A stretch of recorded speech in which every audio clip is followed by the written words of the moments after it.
Metagenics gets to the root of whole body health with pure, potent ingredients sourced from nature, clinically tested and trusted by doctors for decades. And unlike some other supplements, Metagenics is scientifically designed to be completely absorbed and start working in as little as 45 minutes, bringing your body back into balance for lasting well-being. Nourish your systems, don't just manage your symptoms, and unleash your inner power to heal. Metagenics, the science that creates balance. Hello, everybody. Welcome to the MADE Fitz show. So I was driving to the gym today. If you guys are following me here lately, you know that we're in Texas for just a little bit.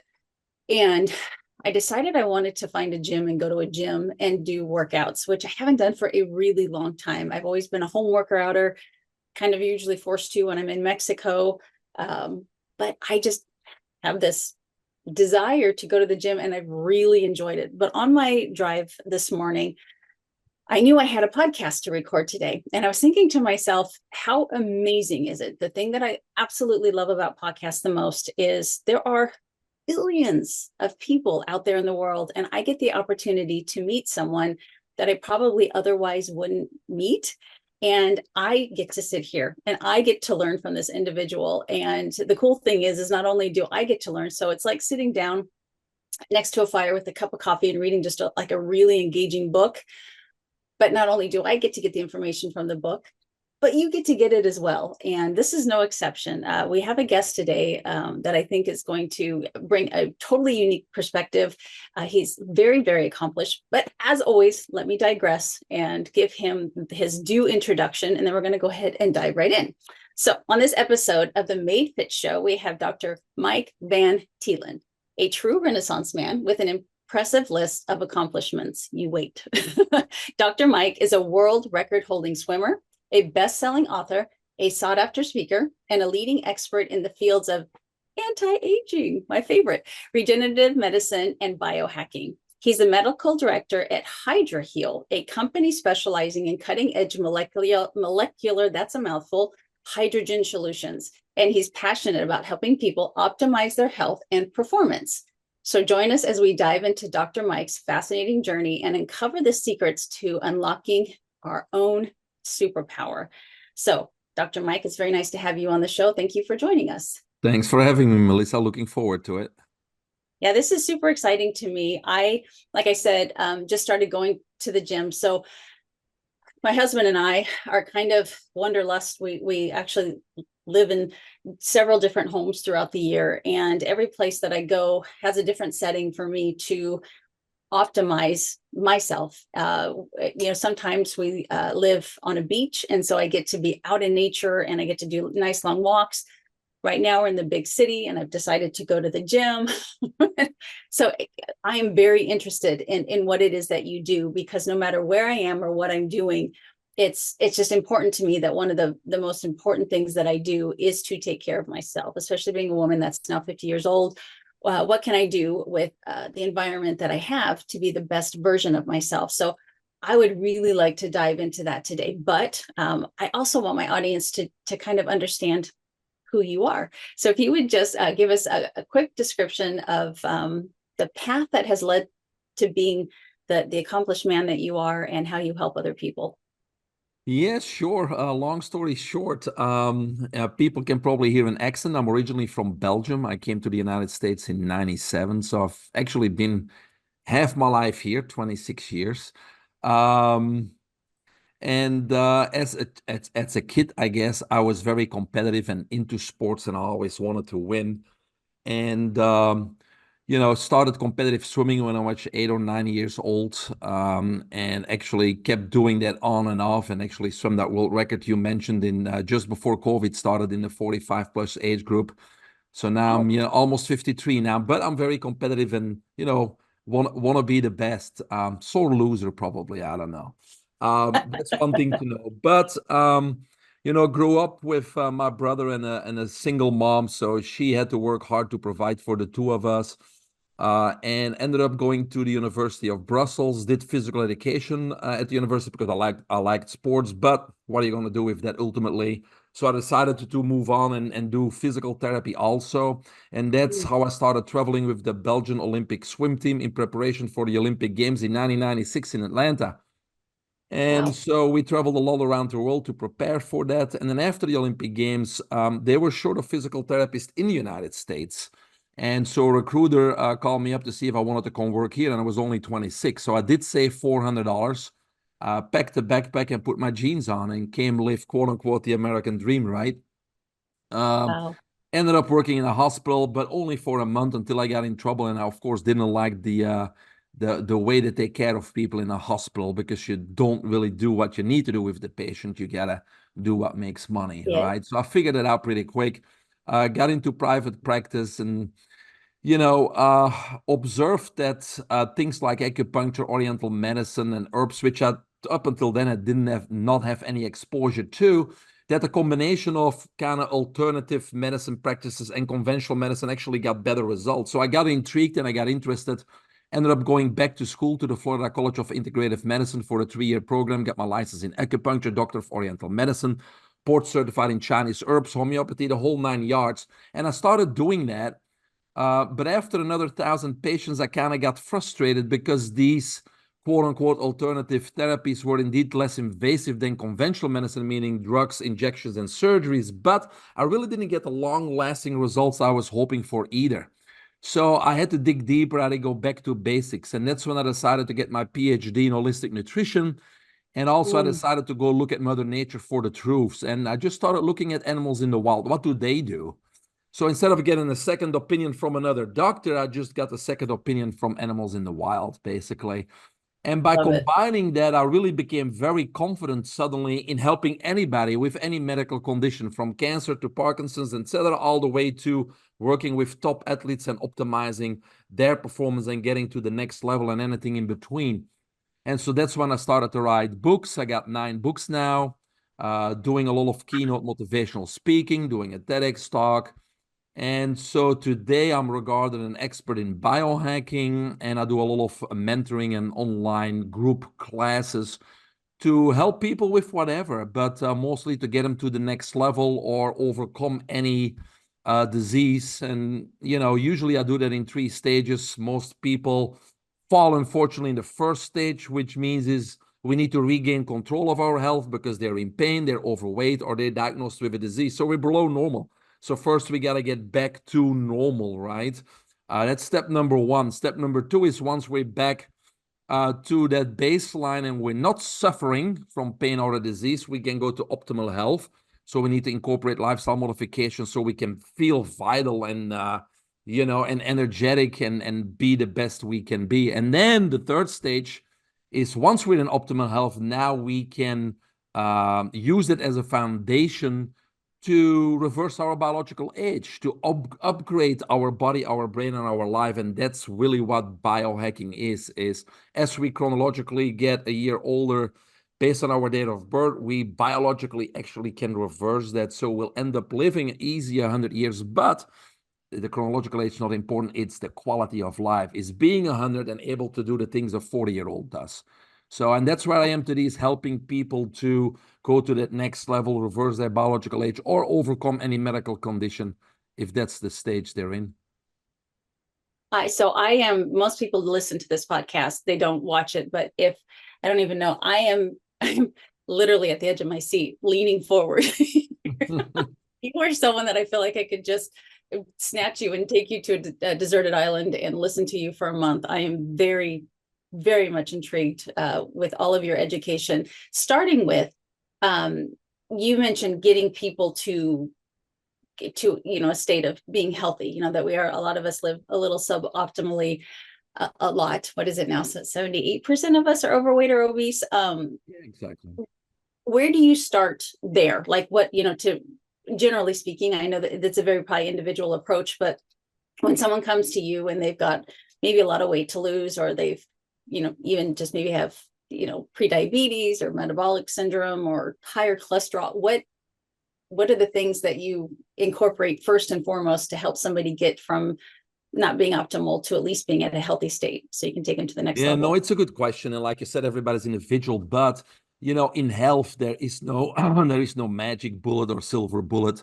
So we need to put some foundations in place, right? And the foundations everybody heard about, but nobody implements them. So what I would do with my clients, I create what I call power routines, because people think, oh, I don't have time to do this or that. No, it's 10 minutes in the morning and 10 minutes at night. And it's about doing it every day and taking those small incremental steps, which in just a few weeks and months make significant differences, right? So I usually talk about the 7 foundations. I can go over them briefly if you like. And then, everybody says, oh, I heard that. It's easy, but it's not about hearing. It's about doing it and implementing it, right?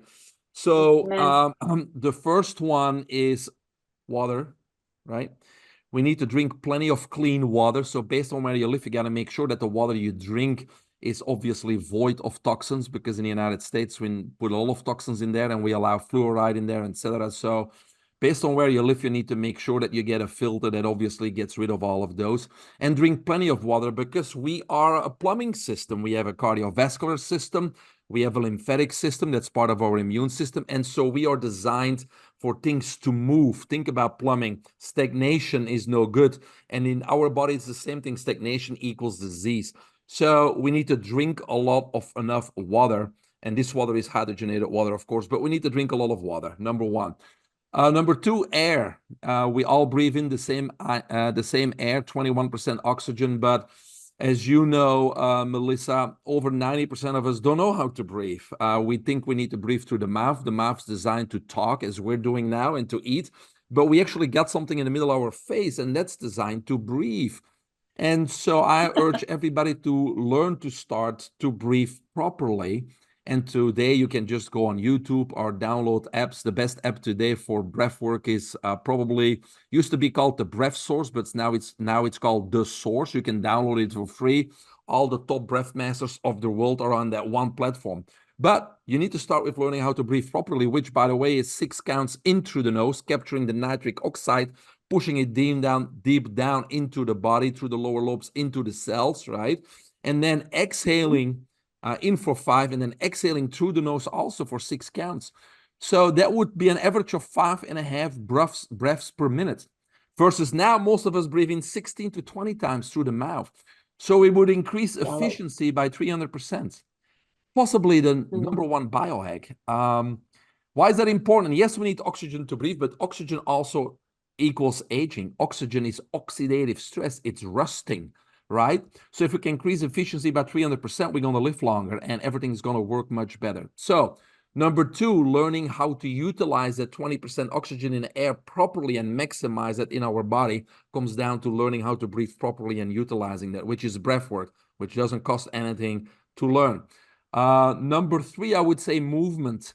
We talked about the plumbing system. Yes, we need to put water in that plumbing system so it keeps flushing and detoxing and moving.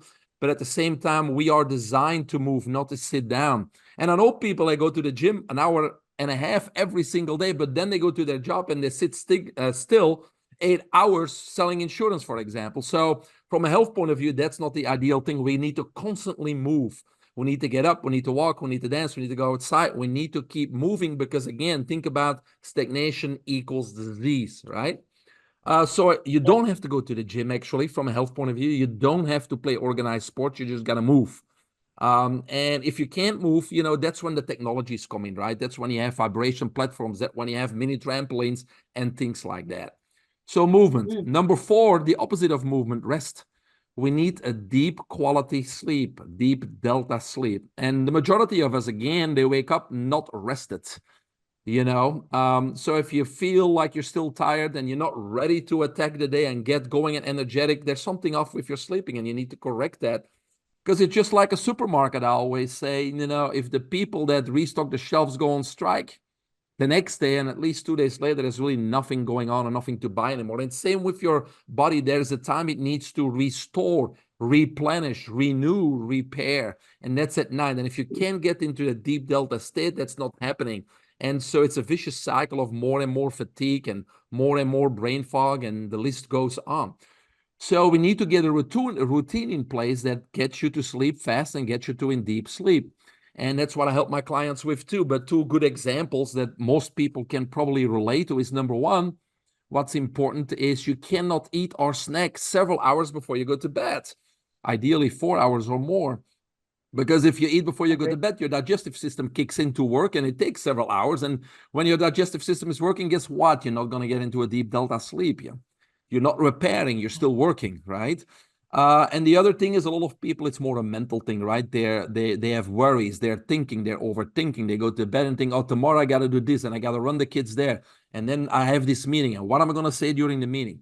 So part of my evening routine, I take 1 minute to do a visualization and I visualize the next 24 hours. And at each point of contact, I make a good or a right decision. And so when I go to my next day for 1 minute, I don't have to worry about and lay awake and think about it when I go to sleep, right? That's just an example. But bottom line is we need to find a way, and that's where coaches like myself help you. We find a way to get into that deep delta sleep and wake up rested. So that's number 4. Number 5 is light, sunlight. Sunlight stimulates all biological, physiological, and nutritional processes, but we got away. We spend most of our time indoors. We got clothes on. I'm not suggesting anything, but we need to expose our body and our skin more to natural sunlight. And the best example, instead of going into research, is just look at the animals around the equator in the Amazon. We're talking about strong, vital creatures and tigers and colorful creatures and lean, creatures versus creatures that don't see sunlight. Think about a mole. They're even blind. So who do you want to be, right? And here it is. Sunlight makes the difference there, right? So we need to spend more time outdoors, natural sunlight, and take that T-shirt off and do that. And you already know we're only at 0.5, but we can stack these biohacks. We can go outdoors, right? Get the sunlight. We can move while we do that. We can walk, right? Or go for a hike, whatever it may be. We can breathe properly when we learn how to inhale that oxygen, breathe through the nose. So we're stacking. And then we can take our shoes off and do some grounding, right? And discharge all that negative electric energy into Mother Earth and give it back, right? The excess energy. So there's many things we can do and stack those biohacks. But that's sunlight, very, very important. Now, of course, if you live in Iceland or Norway in the winter, there is no sunlight, but that's where the technologies come in, right? A whole body photobiomodulation device and light therapies. But I'm saying to your listeners, if you implement the foundations, they don't have to cost money. Mother Nature is right there. We need to get back to some basic things. And those make a huge difference. And we don't have to invest in technology. Once you become a true biker and you got those, those principles down and you're in a power routine, then you may look at, molecular hydrogen inhalation or, a high frequency vibration platform or an analog PEMF device, and the list goes on. But right now, no, we need the foundation. You can't run a marathon if you can't walk, right? And it's the same thing. You're going to waste your money on those devices because if your body is putting out fires, you're not going to respond to those types of therapies and strategies, right? So light. And then number 6, diet. Most people think it's just diet, and diet and nutrition is important because it's our fuel. And what can I say about that? Well, because we can talk about diet all day by itself, right? But I believe there's only one cause of all disease, and it's called toxemia. Toxemia literally means toxins in the blood. But in a little bit more detail, what it means is that as part of daily living, as part of our metabolism, we obviously produce waste, toxins. But in a normal organism, those toxins are removed by what? By the skin, the bowels, the kidneys, etc. So at the end of the day, no harm done. However, today, we are exposed and we ingest far more toxins than we possibly can eliminate. So now we have an accumulation of toxins in our blood and our body, and that's what we call toxemia. Now, research shows that 2 things happen when we have this accumulation of toxins, which is the majority of us. Number 1, these toxins steal electrons from healthy atoms, which then becomes unstable, which we call free radicals. And everybody heard about free radicals that wreak havoc in our body, even on a cellular and DNA level. But even easier to understand is that, and that's number 2, when we have this accumulation of toxins and we can't keep up with elimination, we're in a state of emergency, basically. And conventional medicine has a name for that. It's called systemic inflammation. And even today, conventional medicine agrees that over 90% of all diseases are directly correlated to this systemic inflammation. So in order to stay healthy and be bulletproof against any degenerative disease, autoimmune disease, cancer, viruses, pathogens of the 21st century, we simply need to keep toxemia in check, which sounds simple because theoretically what we'll need to do is we'll need to reduce and mitigate the exposure and intake of toxins as much as we can. From where, you may ask? Toxins from where? Man-made foods, man-made drinks, the things that you put in your mouth, right? Also pharmaceutical and over-the-counter prescriptions and drugs. There's nothing but toxic waste. Household products, cleaning products, cosmetic and beauty products that we put on our skin. We need to start replacing them and be careful because they're all toxic. And then last but least, our electromagnetic radiation or electromagnetic frequencies from our Wi-Fi, our Bluetooth devices and appliances, and of course, our cell phone. That is an invisible threat, but it's a real threat. And so what we need to do is we need to reduce and mitigate as much as we can while simultaneously increasing the nutrients that do what? Fight free radical damage, fight systemic inflammation, and repair our DNA. And we don't have to be health freaks, but if we can just tip that balance, we'll be solid and bulletproof.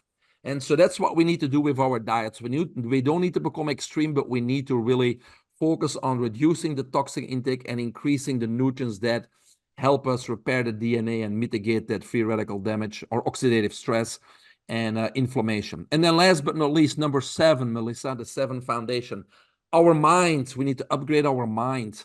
And it's probably the most important one. And usually that's where I start with my clients, because the mind is the blueprint to our future, to our successes or failure, for sure, but it also controls our body. It controls disease. It controls our health. So obviously it's very important because most of us obviously are usually, when we talk about goals and about being successful, we are held back by our past. And people use the name failures, right? And that's what holds us back, because we had experiences, but we need to change that outlook, because those are not failures, those are lessons. And normally what we should do is take those lessons, evaluate those lessons, and make them part of us being better in our next endeavor. And so we need to look those as lessons and be pulled forward by the future. But we always have those limiting beliefs. And so we need to work on that belief system. We need to be pulled forward by our goals and our dreams versus held back by that past, because a belief is nothing but a thought that we keep on thinking. And knowing that, we can easily change that thought, right? It's what we think, it's the words we speak, and it's our being pulled forward by the future that really is the blueprint to what's actually going to happen with us. So if you think you're going to fail, you're going to fail. If you think you can't do something, you won't. And the list goes on and on. It's the same with disease. So when I do get cancer patients or Parkinson's patients or those, degenerative disease patients, we need to start working on the mind, because first of all, they labeled them with a very negative word, cancer. We got to get rid of that labeling immediately. And instead of thinking about prognosis and how long I'm going to live or when I'm going to die and what I can't do anymore, we need to immediately change that mindset to, we're going to overcome this. We don't call it cancer. We give it other names. Usually I do that customized with the client, but we're going to look forward to the future. You want to see the grandkids grow up. You want to get them married. You want to keep playing golf, whatever it may be. And that's what we're going to visualize. And that's what we're going to look forward to. And now the other 6 foundations and all the therapies and things that we're going to do, they're going to be much more effective, because the mind is the blueprint that carries all that forward. So, it's important. And usually what we try to do is, tap into the subconscious mind, put that ego aside, and really work on upgrading that mind also. So those are the 7 foundations. And each client kind of uses the same elements, but some things don't work for one client and work better for another. So what we do is we're going to create a power routine that contains those elements. And it's something that you're going to do, yes, every day. You may have to go for the walk while you do your breath work, while you take your shoes off, and while you breathe in properly, being exposed to that sunlight, and you're going to make sure you move. And so we work so we can incorporate those 7 foundations. And it sounds so simple, but if you actually put that in, it's amazing the changes that we get in our body, because we are promoting all those, we got 37 trillion cells, and each of those cells has 100 to 100,000 mitochondria. And each of those mitochondria produces quadrillions of ATP molecules. And so if we can, put the body in those right conditions, in that balance where they can execute all those things, disease just disappears and health just comes back.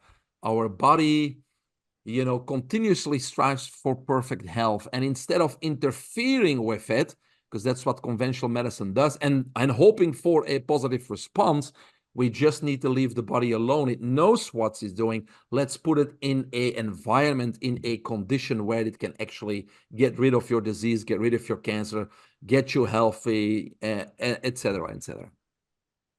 I love that. Everybody, I feel like, needs a t-shirt that has the 7 things listed. So every time they look in the mirror and it's written backwards, they can see these 7 and can be reminded of that, because you nailed it. And before I move on, it's about what you said. The first one is when I was working out this morning, I'm at this little tiny gym in a town that's a little farther north. So it's small town still. And I love it because I've been to many gyms in my lifetime. And I feel like this one, they have a little bit older population, and I can just tell watching them work out that they're doing it for truly for the health benefits and for the longevity of it, as opposed to the aesthetics of it. When we're younger, we're so much more into the aesthetics of, the cardio and the strength training. But I could just, in fact, there was one gentleman, older, probably in his 70s, working out really hard. He just reminded me of my grandfather, who was a very healthy man for a long time, because he lived the gym and the racquetball and all of that. And I enjoy being around that because it puts me in that space of thinking about my own longevity versus, how am I going to look in a swimsuit, which isn't a bad thing. But what's more important is where your mindset is when you work out. So totally agree with that. 2 other things. And I'll ask you both of these and you can answer them. Curious, being, having your education in nutrition, and you talk about nature. Are you, and again, it's probably could be very individualized, especially when you're working with people with degenerative diseases, but are you very omnivore? What are your beliefs in nutrition for, the human body? I get and these then discussions all the time, especially with gym people. And of course, I looked at many things, and I wrote articles on, herbivore, omnivore, carnivore, and now a lot of people again getting on those carnivore diets, and they say they feel good with it, and I can't argue how they feel with it, but I don't believe in it. Also, people always ask me, "Are you vegetarian or whatever?" I'm not. I'm just aware. I don't want to classify myself, because it puts too much stress on, right? Because my youngest daughter, when she was young, she heard me speak about this and that, and she was going to be a vegetarian. And now she's a veterinarian because she always loved animals. So she didn't want to eat animals. But she broke down one time in a restaurant, because we were in a restaurant and there was nothing on the menu. And then she asked about the soups, and they all had meat in it too. So she started crying out. And then I had to take her aside basically and said, look, it's not about being strict or classifying yourself. It's about being aware what's good for you and what's not. And sometimes you need to enjoy life. You're out with your friends and you're going to eat something that is not the best choice, but it's okay because you can make up for it the next day, right? So I'm just aware what I eat. But when it comes to herbivore, omnivore, blah, I believe that meat is not good for us. I got many arguments for that. I don't eat meat at home, but when I go to a restaurant and I crave a filet, I may just eat a filet, So it's not that I don't eat meat, but I don't believe it will serve us a good purpose when it comes to health at all. Okay. Yeah. And you talked about the toxicity, which I do believe is something we really need to be more aware of. And I see the argument a lot, especially on social media, of some people talking about needing to do liver detoxes and stuff like that, and other people saying you don't need to detox the liver. That's what it's meant to do. Do you feel in today's day and age, with the overload of toxicity, that it's good to do a quote unquote liver detox or any sort of body detox, or just trust the body, if you just start taking better care of it, that it can clean itself out without having to do anything above and beyond? It's a good question, because I kind of got into a discussion with an intelligent person, but he said the same thing as you said. He said, like, the body is designed to get rid of toxins, and so all these detoxification practices, it's all BS, is basically what he said. I said, yes, but there's a difference. Your body has a certain capacity, And we live in an environment now that we were not designed for. It's just like, why do we still have a flight and fight response? There's no Bengal tiger following us, but we still in a sympathetic response, and it's called stress and anxiety. So it's still there, but we are very simple creatures, if you want to put it that way, in a very toxic environment. If we would live in a pristine area, then we wouldn't be able to eat fast food. We wouldn't have exhaust fumes. We wouldn't have fluoride in our water. We wouldn't have chlorine from the shower. We wouldn't have all these products that we could go buy and put in our hair and our skin. And so the body would be able to eliminate the fair amount of toxins that are produced as part of living, as part of metabolism. But right now, I think it's kind of silly to think that our body can keep up with the constant onslaught of toxins that we have, not just from the foods and the drinks, but again, our environment, everything that's in the water, that's in the air, the exhaust fumes, especially when you're in a city, and then the electromagnetic frequencies that you can no longer escape, not even in small towns, because you got your phone right by your ear.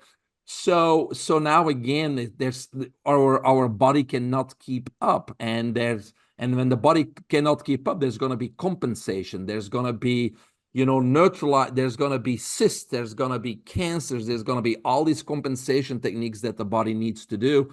And it cannot attend to the normal functions of daily life. It needs to constantly put out fires all the time, right?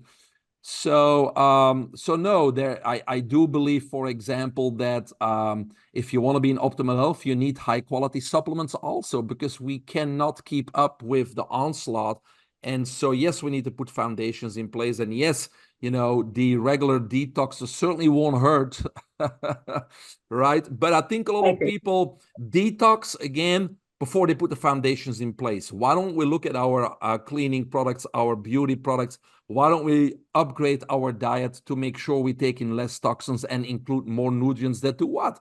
That detox, that reduce inflammation, etc. And once we put those foundations in place, then that detox, regimen or plan or supplement that you're going to try for the liver, the gallbladder, whatever it is, or the gut, that will work better too, right? Or may not be necessary as often. Yeah.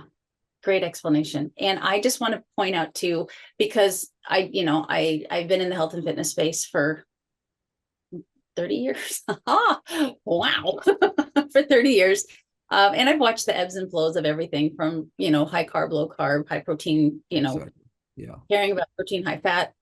And I just want to, just for the people out there that are in that space right now that feel like they need to eat super high amounts of protein because their fit influencer has told them to, you are a world record breaker in swimming, which is one of the most taxing sports there is out there. Did you break that record, still not being a huge animal protein consumer? No animal protein at all. No. If you look at if you look at many elite athletes in the world right now, they don't eat meat. Again, that's not where the protein comes from anyways. The animals are usually the middle person anyways. I hear all the arguments about the B12, about our ancestors, but I easily can overcome those. Maybe that's another podcast, or we can get into it if you like to. But think about it too, it's like by the time you eat the meat, that cow or chicken was slaughtered weeks ago, right? Then they obviously have to put bleach on it, or the germs will just turn it back to dust. And then we're not gonna just eat it as it comes. We're gonna bake it or cook it or anything like that. So everything is denatured, and people still have the belief you get a lot of proteins from there. But I believe if you eat, if you eat your green leaf vegetables or juice them, you'll get it firsthand. Number one. Number two, the movement in the biohacking is get a little bit away from proteins and break those down. So that's why we talk about amino acids and peptides. So when you're not really training hard and you're the average person, you don't need much protein. You need a lot of protein when you are growing, when you're a child and adolescent. But once you're full grown, the protein requirement always has been overstated. It doesn't need much. But like you said, if you're going to do the gym and break down muscle, or if you're going to swim a few hours per day and break down muscle, yes, you want to replace that, right? But now the trend is like I do. I take amino acids. I take my perfect aminos or other types of amino acids instead of the proteins. So I get it in form of supplements, but I do get it from, all my, if I do get shakes, they're all plant-based protein shakes.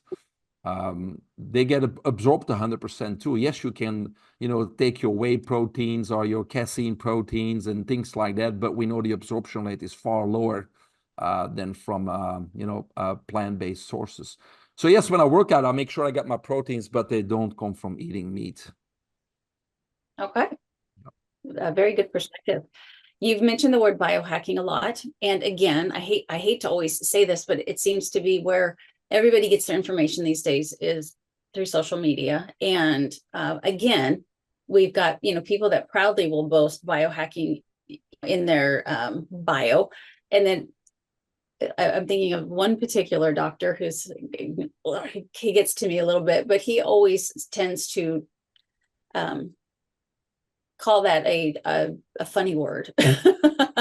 So can you describe what biohacking is, what, the meaning of it and how it relates No, and to you're right, somebody, because biohacking is a very amorphous term. It encompasses so many things, and at the same time, there's so many different definitions based on who you talk to, right?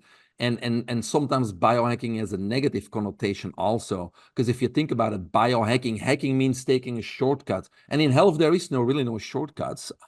There's fast ways to it, but there's no shortcuts or silver bullets, as we talked about.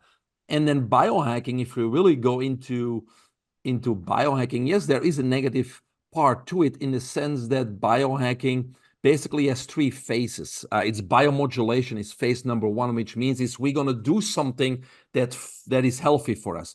For example, drinking clean water, or taking a sauna, or going for a walk. It's called biomodulation, doing something to promote our biology, physiology, right? The next step is called bioenhancement. It's something externally that has more long-term effects on, or positive effects on, our biology, physiology. For example, bioidentical hormones, stem cell therapies, those types of things, right? Because it puts us beyond our genetic programming. Hormones is probably the easiest example. We get in our menopause and after menopause, and we know what the symptoms are, and we're not the same person anymore than before. So if we replace the hormones our body's no longer producing with bioidentical hormones, what are we doing is we are going beyond our genetic programming, right? Living longer, having a better quality of life, because we're replacing those from externally. So that's bioenhancement. And then the last one is biotransformation. That's where we actually talk about merging our human biology with technology. It's already there, of course. Think about a pacemaker. Think about cochlear implants for deaf people. Think about, computer chips in a Parkinson's brain to help with the debilitating effects. So that's obviously no bad things. But where it's going could be very evil, where we get more and more immersed with the technology and don't really have control over our own biology. And when that technology is in the hand of the wrong people, we get more into politics. But there's a scary part about that, right? And so, that's where I want to stay away from. I'm going to use technology like an RR ring, or measurement and lab work, and maybe, if I get into a car accident, I need a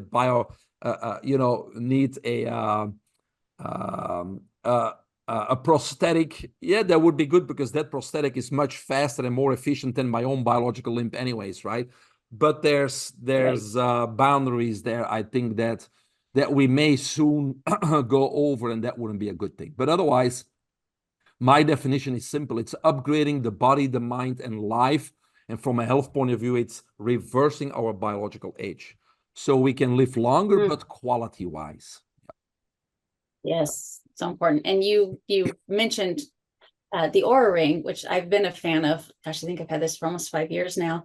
Are there any other devices in the biohacking world that are pretty accessible to people that you think are not for the person that's just trying to get to the healthy state, but maybe somebody who's, pretty healthy like me, and is always looking some people, I've worn a continuous glucose monitor because I was curious, how food, and I used all the things and I have a few favorites. I'm just curious if there's any tools out there outside of just living those 7 foundations that you think can be beneficial to somebody who kind of wants to go to the next level. Yeah, I think right now there's actually AI coming out that you can have on your phone, right? So on my website, I recommend, I don't have my own products, I only have my own books, but the things that I use and that I use on my clients, I kind of got them listed just so people know what I think is good or valuable. But one of them is Shea Wellness they do a lot of corporations and things like that, but they also now have a personalized app. I think it's only $100 or something for a year. So it's not that, again, it's not a big investment. You download the app. And again, it's not like it's almost like a Siri or whatever you call those names.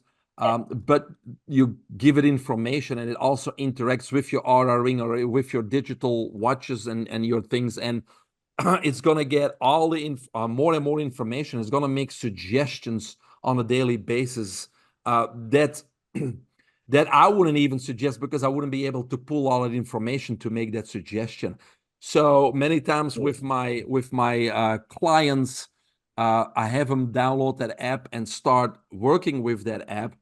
And then many times the AI will give them some suggestion that I don't even know where they're coming from. But I think together we get actually better results for them. And AI is the way things are going. And so I think besides your Fitbits and your Aura rings, I think that's kind of the next step. And it's available today where you download it on your phone and you start kind of playing with the AI, which is then going to give you suggestions on, oh, I got to work out at 4 o'clock. What should I eat before I go? And it's going to say, you need an orange, Mike. And I don't know why it says that, but it pulls all this information from everything that I have and what I do, and it knows me better than I do. And it's going to say, you need an orange. And it's not going to tell me why, but I'm going to eat that orange and see how I feel, right? That's what, Dr. Mike, that's what I've been telling people is, there's the whole, which is not something I want to get in with you right now, but the whole, GLP-1s and these medical weight loss medications and AI. I'm like, neither of those two things are going away. As much as you may think they're the latest, greatest thing, or you may be very opposed to them, you've got to learn to embrace them because either of those two things are going away. They will be a part of us and who we are. So you've got to embrace it, whether or not you choose to use them, but you've got to embrace it because they're not going anywhere. I am very interested in hearing about, I believe it's called molecular hydrogen. Molecular hydrogen, yeah. Which is very new to me. I've heard of hydrogenated water, don't know a lot about it, and would just love your perspective on that and the benefits that it for people like me. Well, it's book number 9. It just came out on Amazon. So I wrote a book because a lot of people talk about it and there's not information in one place. So, it's cheap, get your copy. But yes, it's one of these, in my opinion right now, it's my top 3 biohack. I think breathwork should always in the top of biohacking because it's easy how to learn breathe properly. Then I think NAD plus, NAD pH is probably something you gotta look into. And then molecular hydrogen. Hydrogen is the first element in the periodic table. It's the lightest element in the universe. Molecular hydrogen is basically a covalent bond, a little bit of chemistry here, covalent bond between 2 hydrogen atoms, and it's very, very stable. But it's also not charged. What does that mean? When we take antioxidants, for example, vitamin C, we know they neutralize free radicals, but everything that we take in has a charge, and therefore it cannot cross the cell membrane and cannot enter the cell. Hydrogen is not charged at all and easily can cross the cell membrane and get inside the cell and protect our DNA, RNA, mitochondria, proteins, and everything else in the cell. It's the only thing. So that's something to understand. The second thing is, it has many properties. There's about 1,100 scientific research papers out there. Some people say 2,400, but those are just papers that are not scientific. So to me, it's about 1,100 with 200 human studies, which is a lot. And so the number one property, it's a selective antioxidant. So yes, It neutralizes antioxidants, but unlike vitamin C and other antioxidants that you may be taking, it can do that inside the cell. And let's take an example. Cancer, for example. What is cancer? Cancer is a mutation of what? Our DNA, right? How come there's a mutation of the DNA? It's caused by hydroxyl free radicals inside the cell. They're causing the mutation, and then we end up with a tumor or cancer, right? So hydrogen gets inside the cell and neutralizes these free radicals without neutralizing other they call it reactive oxygen species, ROS, because we need those oxygen species because they're important for cell signaling, killing pathogens, etc. It's always about balance, right? So hydrogen is not just an antioxidant, it's a selective antioxidant. It takes care of the bad ones and it keeps, away from our good ones. And that's why it has shown to be having an anti-tumor effect, and the list goes on. So that's one thing to understand. The other one is because it is not charged and can enter the cells, it also easily can cross the blood-brain barrier. In conventional medicine, it's always a problem to get a medicine or getting anything else through that blood-brain barrier because it's there for a reason. It's supposed to stop things from getting into our brain. But hydrogen just walks through and enters the brain cells, again, protecting RNA, DNA. So we see a lot of research where it benefits Parkinson's, dementia, Alzheimer, MS, traumatic brain injury, stroke, anything like that, right? Another example, our gut, right? A lot of people today have GI issues, gastrointestinal issues, whether it's Crohn's disease, irritable bowel, food intolerances, and the list goes on. Many times when you go to the doctor for that, the doctor will put you on a special diet, which really doesn't work, or they put you on probiotics, and it may have some short-term effects, but you're not solving the problem. If you start using hydrogen, within 2-3 weeks, those problems are gone because hydrogen it restores the electrical potential of the gut. In order for our good bacteria, which are the anaerobic bacteria, to colonize and multiply in our gut, our gut needs to be in an environment of minus 300 millivolts or higher.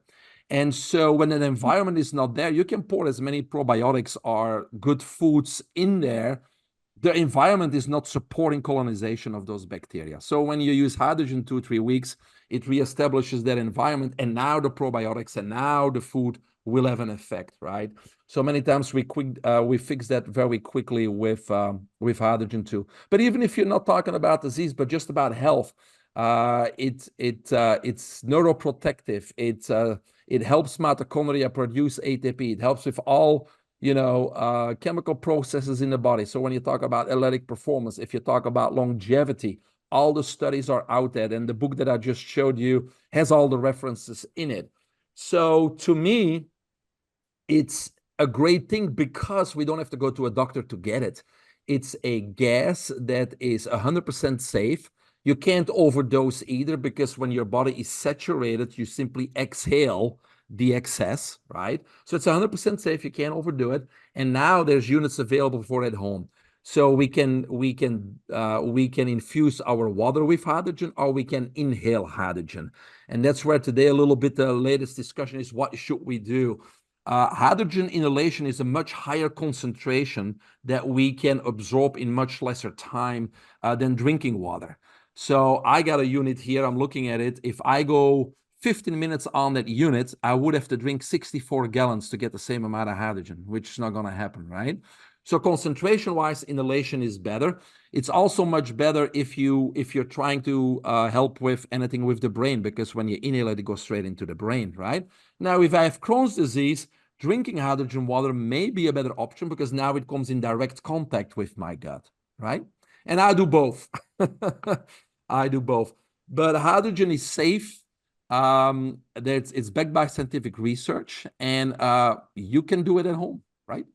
And so in the book, I also go over the different delivery systems, because you got hydrogen tablets. It's almost like a supplement, and you put it in water.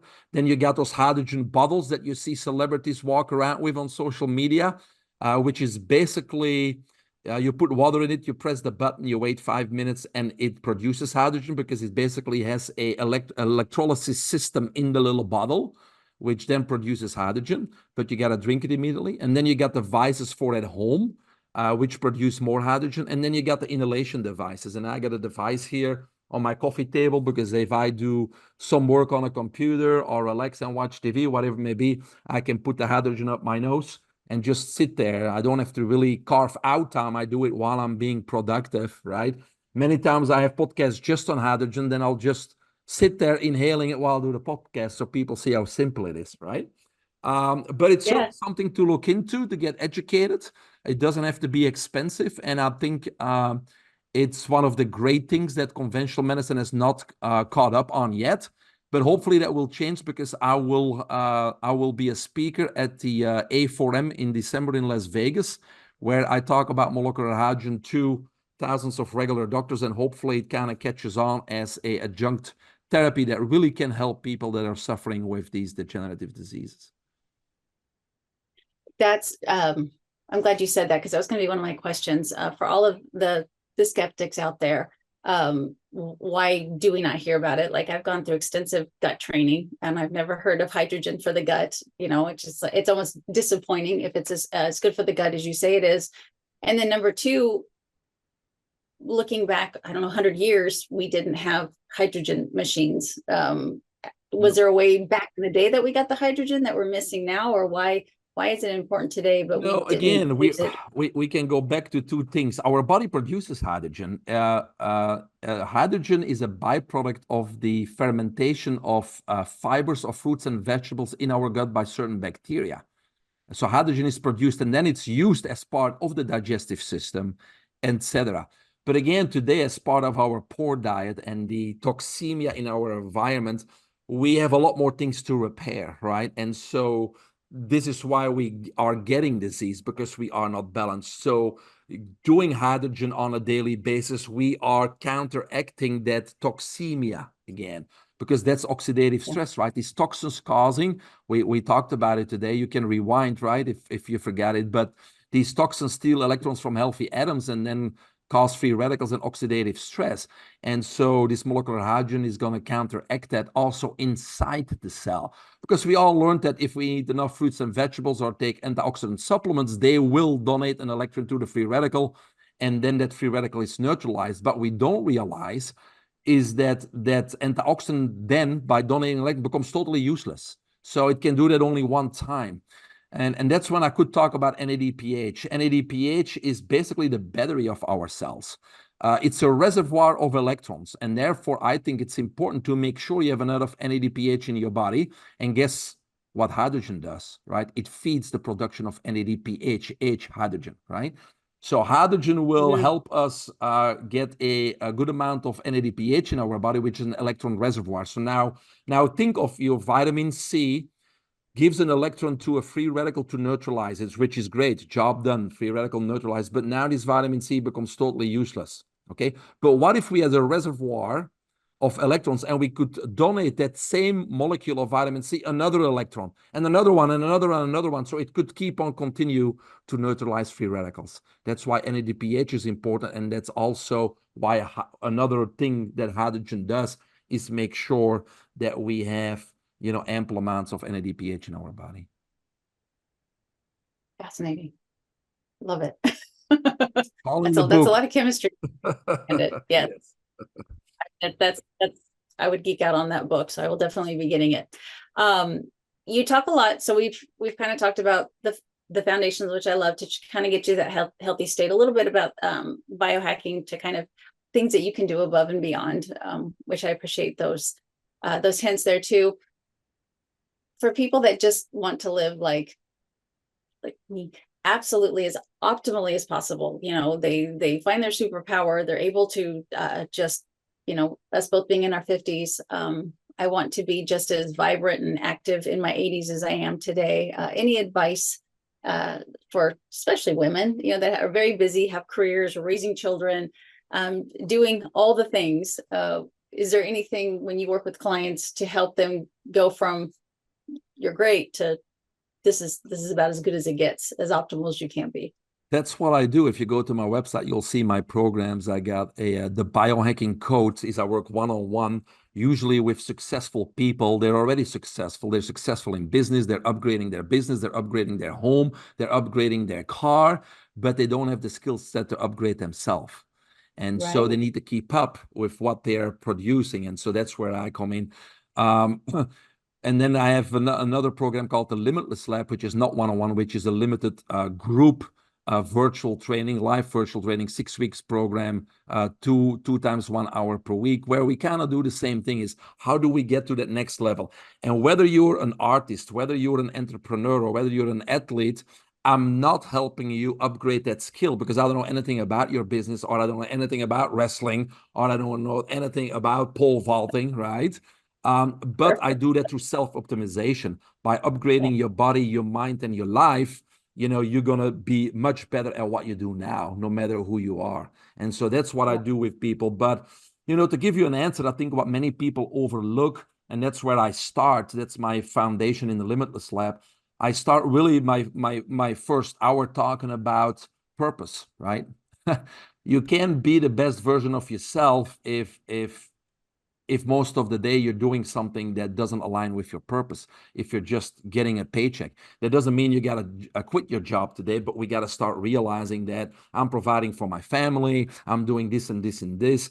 But the question is it the purpose? So I have many exercises with them and conversations with them to identify their true purpose in life, which usually doesn't align with what they're doing right now. So then the next step, Melissa, is that okay, we can't drop the responsibilities and the job and not put food on the table for the kids or not pay the mortgage. But what we can do is carve out 1 hour a day to start working and developing that purpose. And then maybe one point in time we can transition, right? And then people say, oh, I don't have an extra hour because you just said I'm busy women and this and this. We all have an extra hour. There's nobody I couldn't convince they have an extra hour. Most people, of course, they're binge watching on Netflix, or they come home and they just are tired and they sit in the couch. So we easily can carve out an hour for them. But one time I had this busy executive always traveling and work. So he says, Mike, I know what you're saying, but I really don't have an hour. I said, okay, let's look at your agenda yesterday. How many meetings did you have yesterday? I had 2 meetings. How long were they? An hour each. I said, okay, you're all professionals. Let's start scheduling your meetings for only 15 minutes, because why can't you make a decision on a topic in 15 minutes? Why does it have to be an hour? So I cleared up an hour and a half, even at the busy professional schedule, to then use that hour and a half to do what? To work on your true purpose in life, something that, puts fire in your belly you're passionate about. That's the first part of the foundation. The second is a plan, right? What are we going to do? What are we going to do? We need a goal, a big dream that we break down in small incremental steps by year, by month, by day. What can I do tomorrow in that 1 hour that is a small incremental step that gives me fulfillment and brings me closer to my big goals and dreams? And so that's where we start. And I think a lot of, you mentioned busy moms. The question then becomes, what am I doing during the day that does not benefit me, that does not contribute to my goals and dreams? Because we all are involved in several projects. We happen to say yes to our friends and family, and we also need to start to learn to say no. And we need to free up valuable time so we can work, not just on ourselves, because you're talking about going to the gym, taking care of your body. Yes, that is your time. That is self-development. That is taking care of yourself. But also, aside of that, making time for your goals, dreams, your purpose, and getting rid of anything that doesn't serve that. So it's about getting in control of your calendar, knowing exactly why you go to work and what you're doing, and get rid of all the clutter and all the projects and all the things that do not serve you or your family. That's very powerful. I love personal notes. I really all that kind of stuff people can find in this book. I read a little bit about that. Is this one of your first books? No, that's actually last year's book. Okay. I was writing a biohacking book, but then actually it was COVID started, right? And I was a CEO of a stem cell company, and we were non-essential, and we closed the doors. And then it's like, okay, what's next? And a colleague doctor of mine asked if I could help out screening patients for medical marijuana in the state of Florida. I had nothing to do. I said, sure, I'll help out, which ended up being a good thing, because I started talking to 100 patients per week with anxiety, depression, PTSD, and they were on Ritalin and all these kind of drugs. And what I found is that there was an underlying issue or cause. And I found they didn't have any purpose in life. And I put myself in their shoes. If I don't know what tomorrow brings or next week, financially or otherwise, I probably would be worried. There's this uncertainty hanging around you, and those negative emotions turn into what? Anxiety and depression. So yes, there's therapies out there and smart drugs out there and nootropics, but what if we talk about purpose? And we have a plan and a purpose, and we know what tomorrow brings and the next day brings, and you're in control of your life and your agenda. Guess what? No worry, no uncertainty, and all that anxiety, depression, and mental illnesses go away just by working on purpose, right? And that's when I decided to modify this book a little bit and add purpose and planning and those types of strategies to the book, to the biohacking book. Yeah. So. That's fantastic. And you said you've written 9 books total. Yes. Right? Yeah, number 10 is coming out in 2 weeks. How the heck? I'm like, how do you do this? You obviously have purpose, you have big dreams, and you look at your calendar and you make sure that That's right. Doing anything that doesn't serve, you're an excuse buster, to be honest. That's what I feel like is, everybody will say they don't, they have to pay the bills. They need their downtime. They need to relax and stuff like that. And I totally agree with that, but that can be done while you're taking your walk, grounding yourself, working on your breath work. That can be your you time, as opposed to just sitting on the couch trying to, relax a little because it's a busy day. So I really appreciate how you posture that. Yeah. It's very, very good. So the 9 books, are they all different, completely different topics? I mean, am I needing to get all 9 of these books is what I'm asking. Yes, well, they're all listed on my website too. So, yeah. But the first one was Health for Life. It just, a lot about the foundations. It talks about light. It talks about sunlight. It talks about diet, of course. It's a lot of basic stuff. It's a little bit rough in the sense that I break down the conventional medicine a little bit harsher than I'm doing today, because it was my first book, right? It's got to be a little bit interrupting there. But then what else? I got a consumer guide on stem cells. I'm looking, I got a bestseller on EMR, electromagnetic radiation and frequencies, and what to do about those. Fibromyalgia, weight loss. During COVID, I wrote Optimizing Your Immune System. Instead of taking your vaccines, this is what you can do instead, right? So those types of books. And now molecular hydrogen, and in a few weeks, I'll have PEMF, because a lot of those frequency energy devices, they're hoax. I don't like it because I like to go to biohacking conferences and things like that. And I'm not saying those manufacturers or people selling them are doing this on purpose, but they don't understand it. And many of those devices, people spend a few $1,000s and they do not work. So the purpose of the next book is really educate, even the layman on the science and the history of Tesla and Royal Rife and how they got, to these devices and why they don't work and which ones do work, or which kind of device you need to look for, or what questions you need to ask. And so I'm excited to bring that out in a week or two to clear up some confusion in that frequency healing department. Amazing. So I have one more question for you, and you can let me know, because I will be heading to your website beforehand. You talked about, you do believe today, in today's day and age, that supplementation is important. Are there any supplements that for the general population that you recommend, maybe besides hydrogen, for people to take, like vitamin D and stuff like that? Or do you feel like taking vitamin D isn't necessary if you do these foundations? What are the supplements? Yeah, exactly. So when it comes to being smart and also smart about your money, you can take all kinds of supplements, but the question is, are you deficient, right? So doing some where you are and what you're short of. So right now, everybody needs vitamin D3 and K2. But if you're a person that is most of the time outside in the sunlight, then you may not need the vitamin D. And then not just keeping on taking for the rest of our life, because hopefully you incorporate strategies and the baseline comes back up to optimal. But like I said, based on your diet too, most people don't get any essential nutrients, especially if you eat the standard American diet. you're void of everything. So now you need a lot of supplements. But yeah, on my website, I do recommend, some supplements that kind of have a little bit of everything.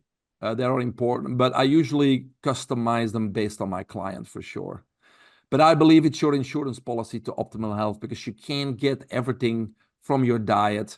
Because of the environment we're living, we got to compensate much more. We got to eliminate those toxins, and our body can't do it. So we need to give it all the tools that we need to make sure we give our body everything it needs to do that. And that's where high quality supplementation comes in. Not your Walmart supplements, but medical grade supplements that actually work. Yeah. Yeah, I always tell my clients, we have car insurance, we have home insurance, we have life insurance. And I feel like, specific supplementation is their nutrition insurance. I mean, you're trying hard to eat well, but we don't know where the foods are coming from, if they're actually beneficial for you, if they were grown in a greenhouse, all that stuff, to take those supplements. So I 100% agree. And generally speaking, everybody thinks they need to take magnesium, which is a great supplement if you're deficient in. But me personally, when I get blood tests done, I'm at the high end of my range. So I am not someone who needs to supplement with magnesium. But if I were to live on social media, everybody would be telling me I need to take and then we can get into further detail too. What is your goal, right? Because all those ranges were made actually after World War II, because at World War II, that's where they come up with these standards, because they wanted to know what the minimum amount of nutrients is that a soldier needs. So it's basically a rationing thing. So if you fall within the normal range, you're barely alive. So then it becomes the question, what's an optimal range, which is much higher. So if we're talking about good things like B12 and vitamin C, or like you said, magnesium D3, you really don't even want to be in that range. You want to be much higher than that range. Okay, so I'm going to be devil's advocate here, because the reference range for protein is pretty low. Yes. Well, that's different. That's not a micronutrient. Okay. That's a building block, right? So if we break our building down and take some brick out of the wall because we're exercising, we wanted to replace that. Otherwise, we're not gaining. We are losing. So we don't want to lose when we go to the gym. The idea is to gain. So we need to replace what we break down, because exercise, people say exercise gives you energy. No, when you're exercising, you use energy. It's the rest afterwards that your body needs to make adaptations. If you're going to do work, your body says, oh my God, if he or she's going to do that every day, I need to, get a better vascularization. So you get better veins. I need more muscle to get bigger muscles, right? So you're doing something that the body can't or needs more equipment for, giving it the time. That's why you shouldn't work out like crazy every day, because you need to take, the adaptation. The body can make the adaptations to take that workload, right? So with proteins and things, I think it's a little different than with magnesium, but you're right.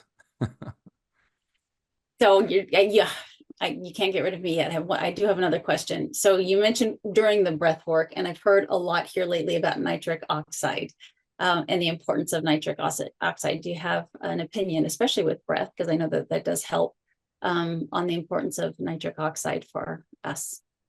Yeah, nitric oxide is a dilator. It's very important for cardiovascular health because, again, dilation, right? Getting your circulation going. We talked in the beginning on we're designed to move. We're a plumbing system. And there's a reason why it's sitting here, because we're supposed to breathe in through the nose. So with every breath, we're supposed to carry nitric oxide into our cardiovascular system. And we're not doing that because we're bypassing it by breathing into the mouth. So yes, now too much nitric oxide is not good either, right? Everything's always balanced. The same with free radicals. We need those, they help us keeping our immune system up. And so it's the same with nitric oxide, but we can say that the majority of people are deficient on nitric oxide because we're not breathing through the nose. Now, if you learn the skill of breathing in through the nose, and that's your habit, you probably don't need to supplement with any nitric oxide boosters, which are usually not nitric oxide. It can be, but like your L-citrulline and L-arginine, those are precursors to nitric oxide, right? So again, it's the same thing. Yes, you can take those if you're low on nitric oxide, but you don't need them if you produce enough and you know how to produce it naturally by breathing in through your nose. And you can measure your nitric oxide levels also. I can't remember the doctor that I heard this from, but he's one that I respect very well. It's one of two, but I'm not sure which one it was, to be honest, to give credit. With your work on breath work, I've heard that here recently, if you take a walk, that it's actually really good to take a nice deep breath and to hold it as long as you can, and then to exhale and give it a couple of minutes, and then to do that again. That Yes, actually what has. she's trying to do is build your CO2 tolerance, and that's the best thing you can do. Okay. In politics, we talk about CO2 be something bad, which is, again, totally not true. It's probably more important than oxygen when it comes to our body, because we need CO2 to exchange oxygen and put it into our hemoglobin of the cells. Without CO2, oxygen wouldn't get to the cells either. So it's as important. And so, one of the major goals of breath work, not just normal breathing properly, but breath work, is increasing that CO2 tolerance, meaning holding your breath without panicking longer and longer and longer, 1 minute, 2 minutes, 3 minutes, 4 minutes. That's CO2 tolerance, and it's healthy. And that's why we have things like box breathing, right? Box breathing means you inhale for 4 counts, you hold your breath for 4 counts, you exhale for 4 counts, you hold your breath for 4 counts, and you keep going. So that's a simple exercise to begin, building CO2 tolerance. So she's 100% right. I actually talk about it in my molecular hydrogen book, because when we're inhaling the hydrogen, I want them to inhale it through the nose, capture that nitric oxide, and, start learning, building CO2 tolerance. So when you just tell someone to just breathe and they do it, they really probably have no idea all the amazing things above and beyond just that deep breath. I mean, it just feels good to fill the lungs. I mean, every time you say breathe, I catch myself taking a deep breath. It just feels good. But there's so many things linked to that deep breath that we certainly don't do near enough, that you've been a great reminder to me to just breathe, for all of those benefits. Dive into breath work and learn more and more. It's never ending, but it will change your life quickly.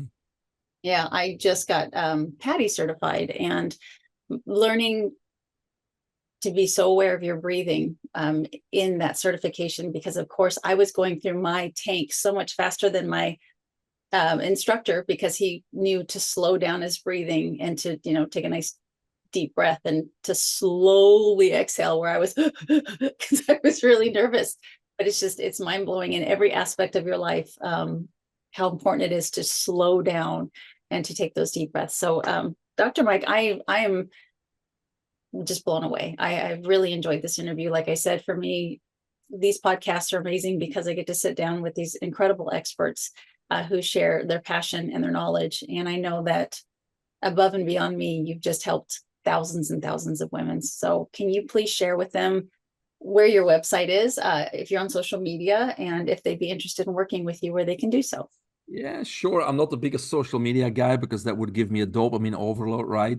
So the best place is just going to my website, which is biohackingunlimited.com, or MVT, Mike Van Thielen, mvtonline.com. So easier to remember, biohackingunlimited.com.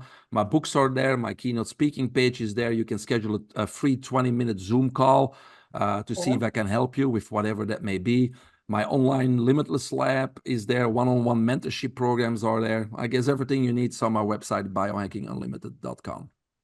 Okay, I will definitely be visiting, and you're on my list of. I'm a huge book reader. I'm a huge book nerd, so I've got a huge list now. I've obviously got 9 books. I'm actually very interested in reading the first one, because I like the little, Yeah.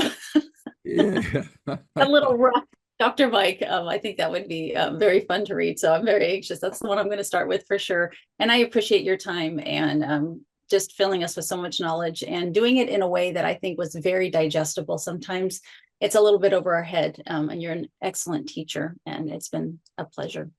Well, thank you. And I got to thank you too, Melissa, because it's your time and your efforts too. And, my knowledge wouldn't get out there if it wasn't for people like you. So thank you. Teamwork makes it work.